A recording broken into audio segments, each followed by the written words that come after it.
everyone and welcome back to my YouTube channel. Today's topic of my video is on age of Chaucer, which is 14th century. First of all, I would like to say sorry for not uploading videos since long. From now, I'll be uploading videos regularly, so please keep subscribing my channel and press the bell icon for early notification of my video. So let's get started with the topic, the age of Chaucer.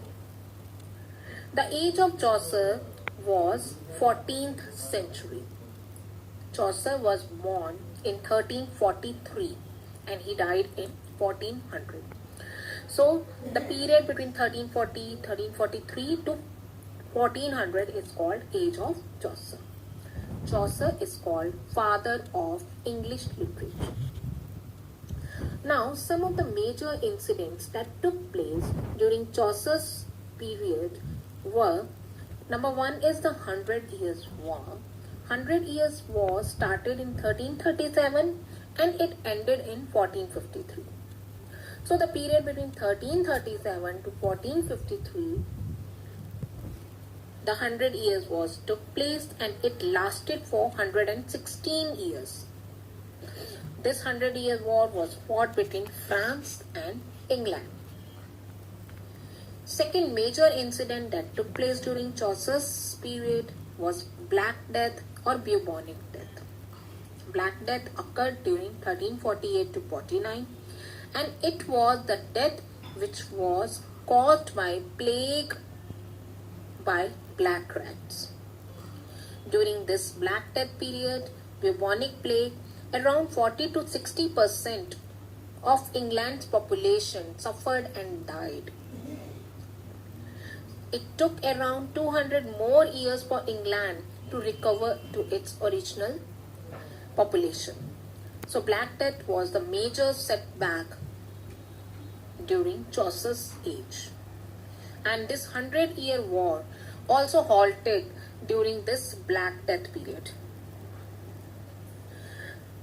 Now the Peasants' Revolt, it started in 1381. It occurred in 1381 and it is also called Tyler's Rebellion because Tyler was the head of the Peasants' Revolt and it occurred due to the unrest among peasants. So these are the major incidents that took place during Chaucer's period. Now Chaucer's age. The Chaucer's writing can be divided into three periods: French period, Italian period and English period. His early writings were written in French language. So his early writing period is called French period. Then he wrote in Italian language and then he wrote in English language. So his writings can be divided into French period, Italian period and then English period. During French period, he wrote many books and some of the important books were, he translated Roman de la Raza. The most important book which was written during French period was the Book of Duchess.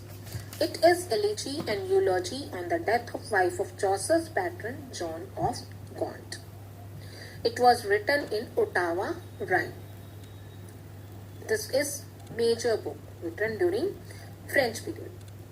Another book is ABC, A Prayer to Virgin. It is a long poem.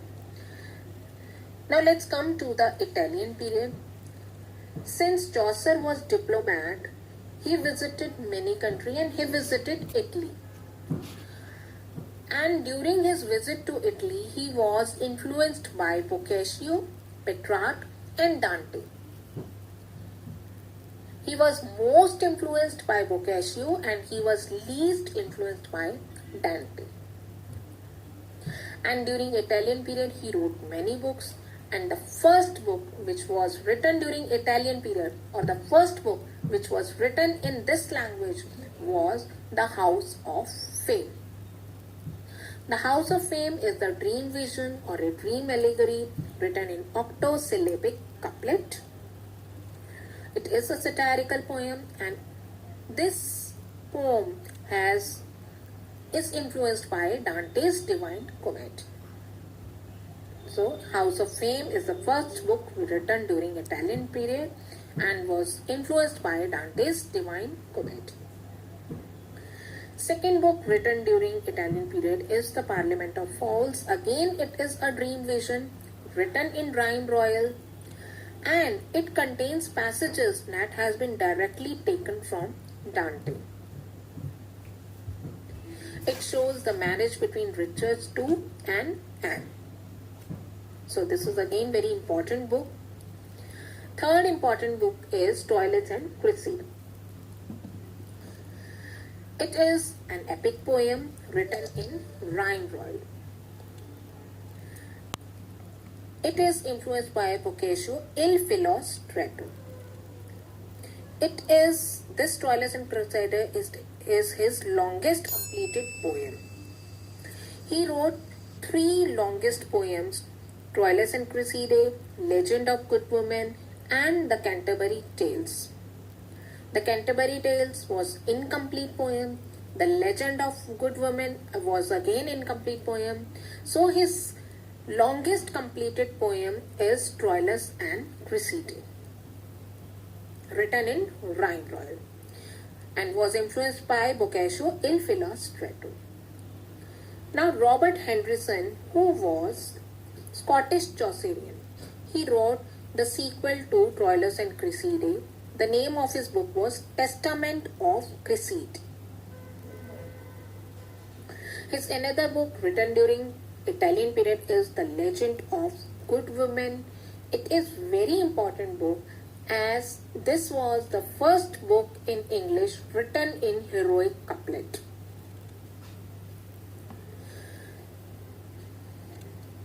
It has 10 stories of a woman in 9 sections. The Legend of Good Women is again incomplete poem, but it is very long poem. So many questions can be framed like the House of Fame was influenced by Dante's Divine Comedy.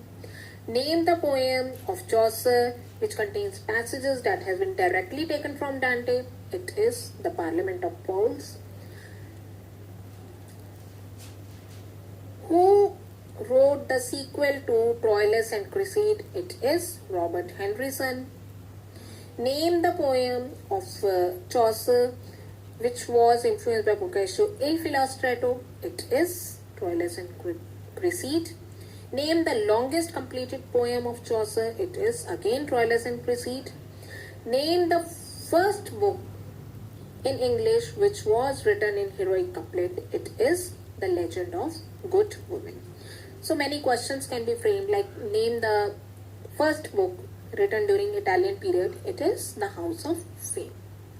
So many questions can be framed from this. Now let's see the third period. The third period is his English period. The Canterbury Tales was written during his English period. The Canterbury Tales was also written in heroic couplet.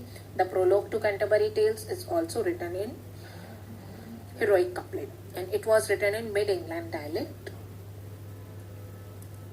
So, The Legend of Good Women was written in heroic couplet. Prologue to Canterbury Tales and the Canterbury Tales were written in heroic couplet.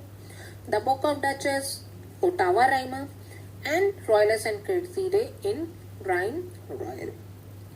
Now, some of the major facts about Chaucer are: he was born during Edward III period, lived during Richard II period, and he died during Henry IV.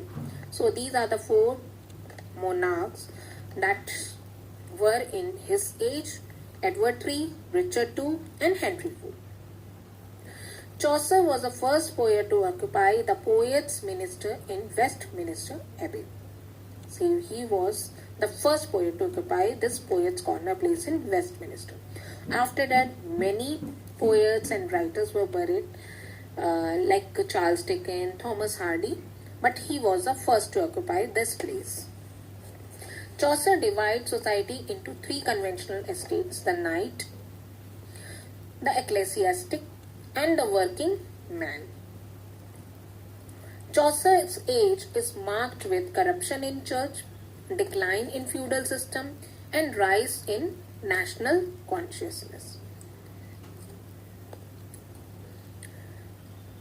Chaucer is called Morning Star of Renaissance. So who is called Morning Star of Renaissance? Chaucer. And Wycliffe is called Morning Star of Reformation. Chaucer and Wycliffe, they are contemporary writers, and the Morning Star of Renaissance is Chaucer and Morning Star of Reformation is Wycliffe. The Well of English Undefiled, he is Chaucer, and this was given by Spenser. The Well of English Undefiled, this term was given by Spenser to Chaucer. Father of English literature, Chaucer. Who said Chaucer lacked high seriousness? It is Matthew Arnold. Who called Chaucer as the father of English poetry? Again, Matthew Arnold. So these are some of the facts which are related to Chaucer. Friends, I have already uploaded a video on Canterbury Tales in which I have introduced the prologue to Canterbury Tales, and I have also told you about the characteristics of various pilgrims. So please do refer to that video also. And friends, if you like my video, then please press the like button and subscribe my channel, and best of luck for your exam.